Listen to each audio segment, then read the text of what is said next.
सुप्रभात प्यारे बच्चों। आज आपका हिंदी 1 की क्लास में पुनः स्वागत है।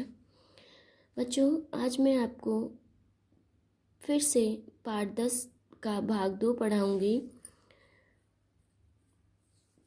पाठ 10 के भाग 1 में अपने बच्चों पढ़ाता कि एक अधिकारी होते हैं जो ग्राम सभा की बैठक में जा रहे होते हैं और रास्ते में एक पत्थर और अधबनी सड़क होने के कारण और जो है उनका गाड़ी आगे नहीं जाती है, जिससे वो गाड़ी से उतर जाते हैं।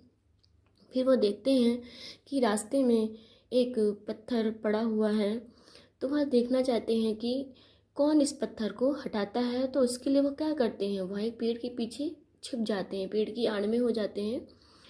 फिर बहुत से लोग, जैसे किसान हैं, दूध वाला है, फल वाला है, ये सब निकलते हैं, पर कोई रास्ते के पत्थर को नहीं हटाता है। तो आइए देखते हैं कौन इस पत्थर को हटाता है। फिर एक गोपालन नाम का बालक आता है, वो उस पत्थर को उस रास्ते से हटाते हैं। तो आगे की कहानी देखते हैं बच्चों। लिखा हुआ है, जिला अधिकारी ने अगला सवाल किया, तुम रोजाना इसी रास्ते से आते जाते हो? गोपालन ने कहा, नहीं, महीनों इस रास्ते पर आना नहीं होता। फिर आज किस लिए आए हो? आज पड़ोस के गांव के सरपंच को हमारी ग्राम सभा में आना है, मैं उन्हीं को लेने जा रहा हूँ। अधिकारी उसकी पीठ थपथपाते हुए गांव की ओर चल दिए और गोपालन दूसरे गांव की ओर। कुछ देर बाद गोपालन उन सरपंच महोदय के साथ ग्राम सभा में आया। गोपालन के आते ही जिलाधिकारी ने ग्राम सभा को अपना परिचय दिया। उन्होंने बताया, दूसरों की निस्वार्थ भलाई करने वालों को सरकार पदक देना चाहती है। इस जिले से ऐसे व्यक्ति का चयन मुझे करना था। आज इस गांव के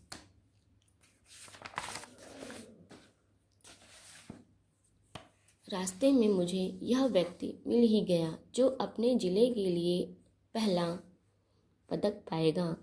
आप सबको यह जानकर खुशी होगी कि वह व्यक्ति है इस गांव का बालक गोपालन। आगामी गणतंत्र दिवस पर स्वयं मुख्यमंत्री महोदय गोपालन को पदक प्रदान करेंगे। ग्राम सभा में खुशी की लहर दौड़ गई। दूसरों के काम आने की गोपालन की आदत के बारे में वे पहले से ही जानते थे। सरपंच महोदय ने भी ग्राम सभा की ओर से उसे पुरस्कार देने की घोषणा की। गोपालन के सगी साथियों ने उसे बधाई दी और बुजुर्गों ने आशीर्वाद दिया। तो बच्चों, आपने इस परीक्षा कहानी से क्या शिक्षा मिलती है? हमको यह शिक्षा मिलती है कि हमें किसी की भी निस्वार्थ यानी कि बिना स्वार्थ के सेवा करनी चाहिए। तो बच्चों, आइए इसका अभ्यास कार्य भी देख लेते हैं। निस्वार्थ मीन्स बच्चों होता है बिना स्वार्थ के। अधबनी यानी अधूरी बनी।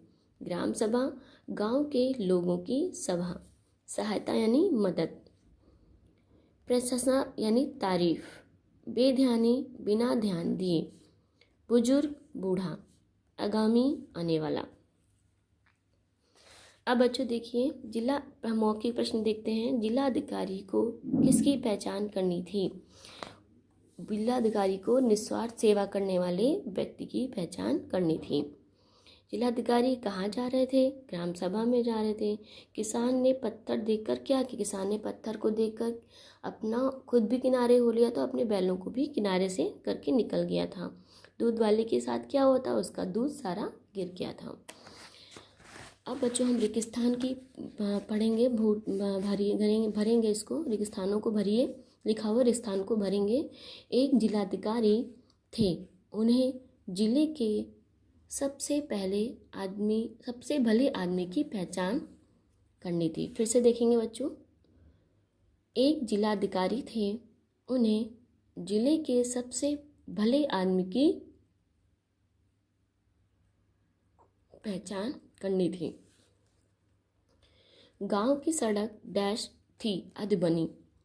जिलाधिकारी देखना चाहते थे कि राह में पड़े उस पत्थर को कौन पत्थर को सड़क से कौन हटाता है? किसान के कंधे पर हल था। बुजुर्ग सिर पर फलों की टोकरी लिए आए। अब आता है बच्चों आपका उत्तर लिखिए। बुजुर्ग के साथ क्या हुआ था? बुजुर्ग सिर पर फलों की टोकरी लिए आए, वे भी उसी पत्थर से ठोकर खाकर गिर पड़े। बुजुर्ग की सहायता किसने की? बुजुर्ग की सहायता एक लड़की ने की।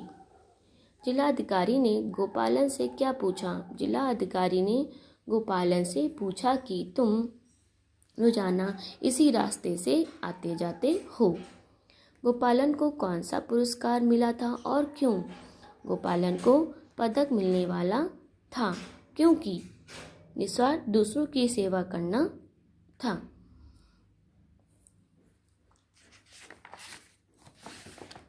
बच्चों अब यहाँ पे हम सर्वनाम भरेंगे। देखिए लिखा है दिल्ली कब आए? आप दिल्ली कब आए? मैं अपना काम डैश कर लूँगी, स्वयं कर लूँगी। बाहर डैश खड़ा है, बाहर कोई खड़ा है। डैश यह मेरी पेंसिल है, मुझे बहुत भूख लगी है। बच्चों आपको यहाँ पे कुछ शब्द दिए गए हैं, इनको पुल्लिंग स्त्रीलिंग छांटना। जैसे कि छात्रा क्या है? स्त्रीलिंग है। भाई पुल्लिंग है। नायिका स्त्रीलिंग है। पुजारी पुल्लिंग है। धोबी पुल्लिंग है। रानी स्त्रीलिंग है। बूढ़ा पुल्लिंग है। अब बच्चों आता है दिए गए वाक्य को शुद्ध करके लिखिए। मेरे को घर जाना है, मुझे घर जाना है। नाना जी आया है, नानी जी आई हैं।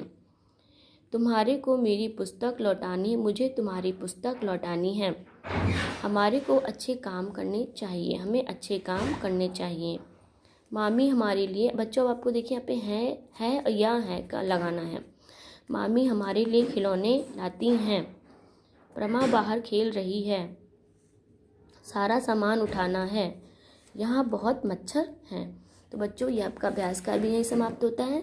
फिर मिलेंगे नेक्स्ट वीडियो में। तब तक के लिए धन्यवाद। इस पाठ को पुनः एक बार अवश्य पढ़ें। धन्यवाद।